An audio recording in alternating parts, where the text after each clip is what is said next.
Let's take another look at Zscaler. Those shares are down about 6.5% after hours, despite an earnings and revenue beat. The conference call now underway. Joining us now, Joel Fishbein from Truist. Joel, it seems to me on the call they're talking about 500 customers with at least $1 million in annualized recurring revenue, up 31%, and they're landing and expanding. But in overtime, the stock is down. What do you say?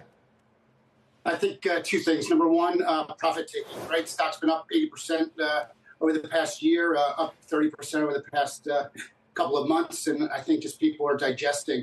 I have been on the call. I just stepped off of it. They just got done their prepared mark. There's nothing that they said that changes my thesis on the name. If anything, I'm more bullish.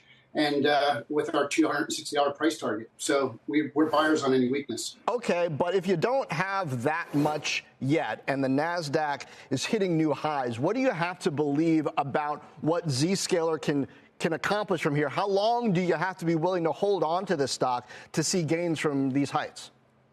Well, it's interesting because, a lot of the names that are making new highs don't have profits. They have a lot of growth, but don't have a lot of profits. Zscaler has, 35% growth. It's over $2 billion in annual recurring revenue, and it just is expanding margins. They're delivering, cash flow.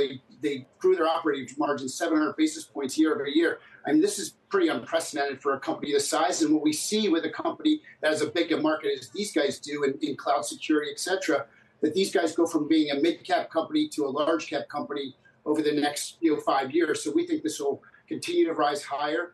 We think over time this will be a $5 billion revenue company with substantial profitability, and that's why we like the stock here.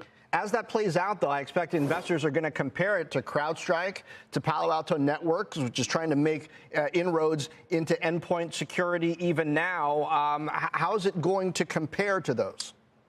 It's a great question, and I think that there's going to be a lot of parallels between this and Palo Alto because they're all talking about the platform, the power of the platform, which is true. We need vendor consolidation in this space. We've needed it for a long time. There's over 3,000 private companies that each have less than 1% market share, and so the platform is going to be powerful going forward. Where I think Zscaler is different is that they're coming from a cloud computing perspective, right? Cloud security, about 20% penetrated market.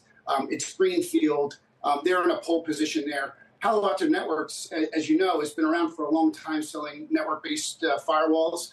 That's a legacy business. Again, good business for them. They sell a lot of attached to it. But they're coming at it from two different angles. And so Zscaler's coming at it from a greenfield perspective. They had their best net acquisition, customer acquisition quarter ever. They added $500 million plus customers. I mean, you're talking about real growth at scale.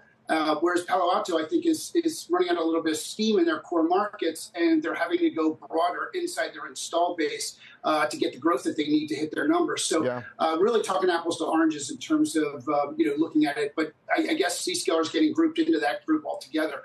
Okay. We think this is going to continue to be a high growth story, over 30% for the foreseeable future.